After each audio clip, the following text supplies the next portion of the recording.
Bill Barr's patience had already been tested throughout the session, but when Jasmine Crockett pressed her questions with a relentless edge, he finally snapped. He leaned forward, his face tight with frustration, and his voice broke the rhythm of the hearing with a sudden roar. "That's enough." The force of his words startled some in the room, and the cameras immediately caught the flicker of shock across faces in the chamber. The sound was not just loud, it carried the authority of someone who had held one of the highest offices in the country, someone who was used to commanding silence with a single phrase. Yet in that moment, the yell seemed less about control and more about desperation.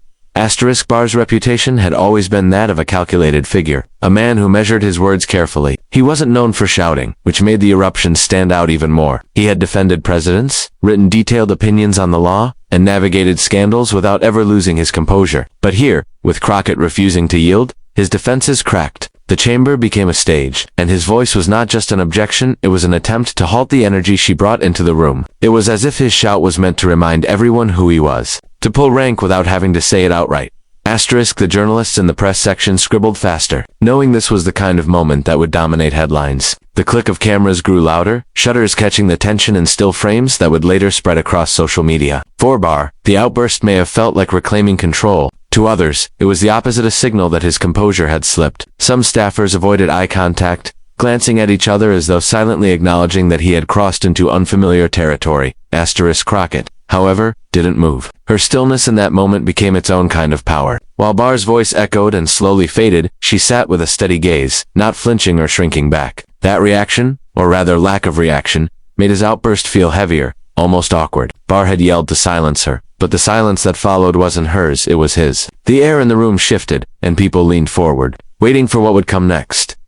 For Barr, shouting had always been unnecessary. His career had been built on authority, on documents, legal arguments, and careful maneuvering behind closed doors. Yet here he was, raising his voice like a man cornered. It was the kind of raw display that stripped away the image of control he had cultivated. Those watching live at home noticed it too. On television screens, he looked less like a figure of unshakable authority and more like someone rattled, someone struggling to contain a situation slipping out of his hands. The irony was immediate. By yelling "that's enough," Barr had amplified the exchange instead of ending it. His words echoed into living rooms across America, but not with the strength he might have intended. Instead, they carried a note of impatience, of a man who wanted the conversation to end, not because it had been resolved, but because he could not steer it anymore. For someone who once carried the weight of the Justice Department, it was a striking picture. The powerful voice raised not in confidence, but in frustration. The analysts who would later dissect the moment noted how rare it was to see Barr lose his usual restraint. They pointed out that his yell was less about a single question and more about the mounting pressure of the exchange. He had been confronted repeatedly by Crockett's persistence, and with every unanswered point, the tension grew. The outburst was the breaking point, not just in tone but in perception. It exposed the thin line between authority and anger, and once crossed, it was impossible to take back. In the chamber, his voice finally trailed off, leaving a space so heavy that even the cough of someone in the back row seemed amplified. Cameras lingered on him, his jaw still tense, his hand resting firmly on the table as though grounding himself. For a man who had spent years defending his words with precise calculation, that shout became something he couldn't control, something that belonged to the public now. And while it had been aimed at shutting someone else down, it instead defined the moment for him, marking the instant when the weight of authority faltered under the pressure of confrontation. Jasmine Crockett's response didn't come fast, and that's what made it sting more. After Bill Barr's voice thundered through the room, everyone expected her to shoot back with equal volume. Instead, she let the silence linger, long enough that the echo of his yell seemed to replay itself in the minds of those listening. Then she leaned forward slightly, her tone calm, her words deliberate, and in that instant, the balance of power shifted. Barr had unleashed anger, but Crockett chose precision. Her reply wasn't the product of a raised voice, it was the product of restraint. And that restraint made each word cut deeper than a shout ever could.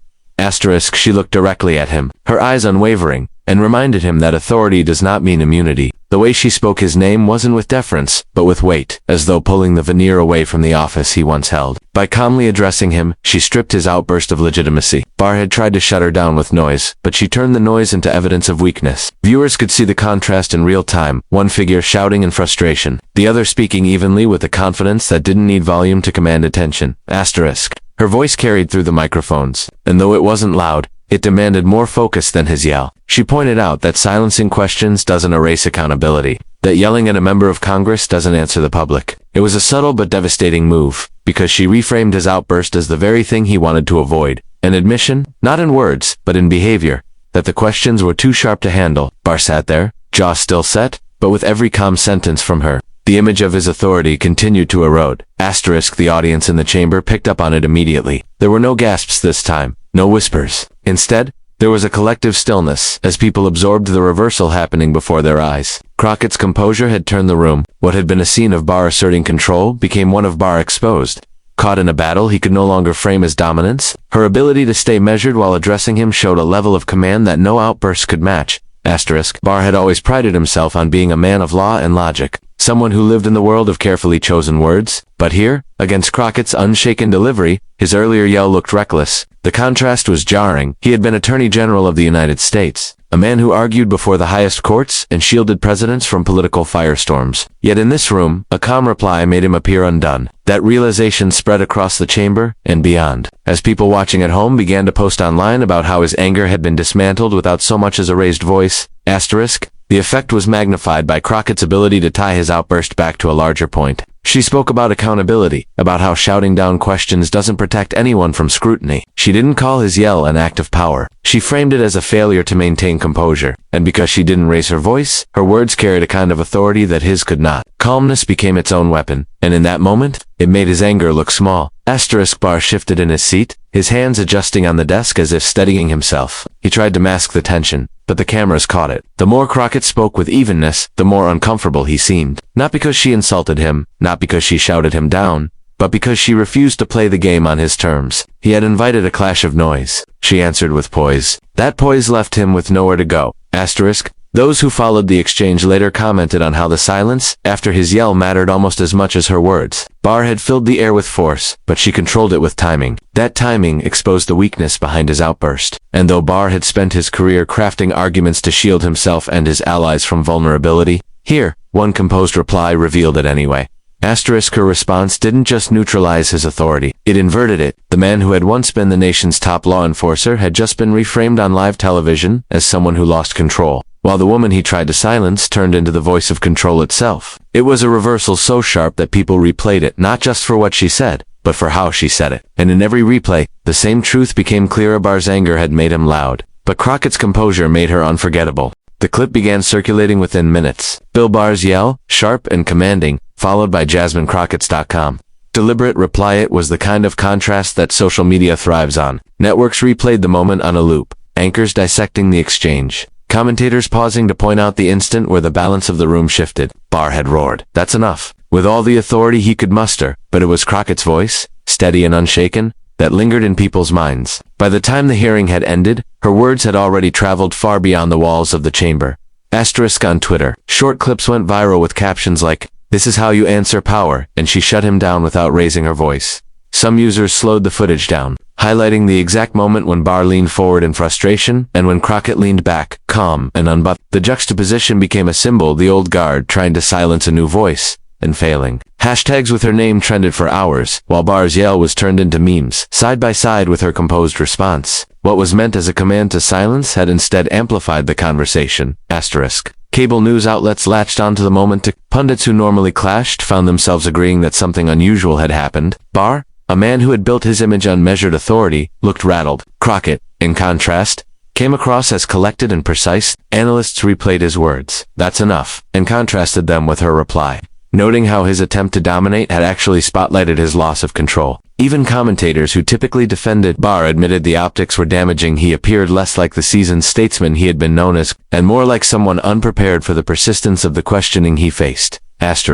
What struck the public most wasn't just the content of what was said, but the style. Americans watching from home saw a clash that mirrored everyday experiences, moments when authority tries to silence, when anger is used to overwhelm, and when calm refusal becomes the stronger weapon. In Crockett's steady words, many viewers saw themselves. Barr's outburst became a foil, the background against which her composure shone. The story resonated not as a technical exchange about politics, but as a human story of control versus restraint, frustration versus poise. Barr himself could not have missed the scale of the reaction. As headlines popped up across major outlets, his name was attached to phrases like yelling match and losing composure. His years of carefully curated reputation as the lawyer now competed with a single viral video where he looked shaken. Interviews with political analysts the next day noted that for a man of Barr's stature, moments like these linger far longer than most policy debates. The public rarely remembers legal arguments, but they remember the time someone raised their voice and lost control. Asterisk, meanwhile, Crockett's words gained a life of their own. They were quoted in threads, used in think pieces, and repeated by supporters as proof of her ability to stand firm under pressure. What began as a reply in the chamber turned into a rallying cry outside of it. Teachers referenced it in classrooms,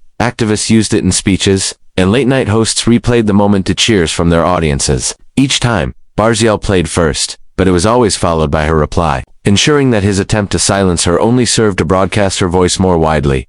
Asterisk for many Americans. That dynamic was the true shock. Barr, the former Attorney General, had always represented the pinnacle of authority. He was the one expected to hold the line, to remain unshaken no matter the fire. And yet, in one exchange, that expectation flipped. He became the man whose voice cracked under pressure, while she became the voice of composure that refused to break. The symbolism was powerful, so much so that people didn't just watch the clip. They shared it, replayed it, and repeated it, ensuring that the moment would live far longer than the hearing itself. Asterisk, by the time the week ended, it was clear that the story had outgrown the hearing. It was no longer about the specifics of policy or testimonia. It was about the image of Bill Barr yelling and Jasmine Crockett calmly replying. That image, replayed across screens, carried its own meaning. His attempt to command attention had become the very reason attention shifted away from him. And as millions watched, the lesson embedded itself. Sometimes the loudest moment in the room is not the yell, but the quiet refusal to be silenced. When Bill Barr slammed his hand and barked out, "That's enough," the expectation was simple. It was the voice of someone who had spent decades commanding rooms, whether in court, in the Justice Department, or in Congress.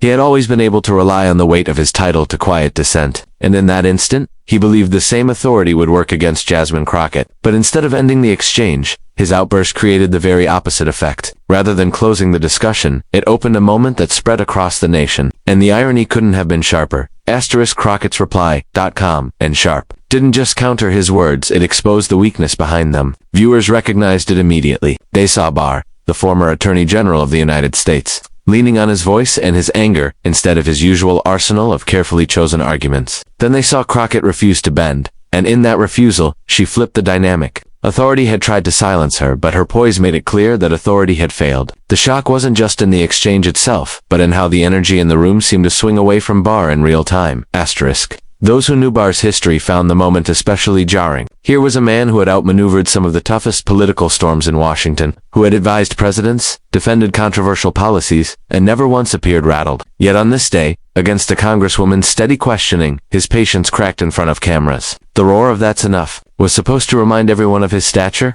but instead it painted him as vulnerable, as someone whose composure could be broken. That image stuck, and it's what allowed Crockett's reply to resonate with such force.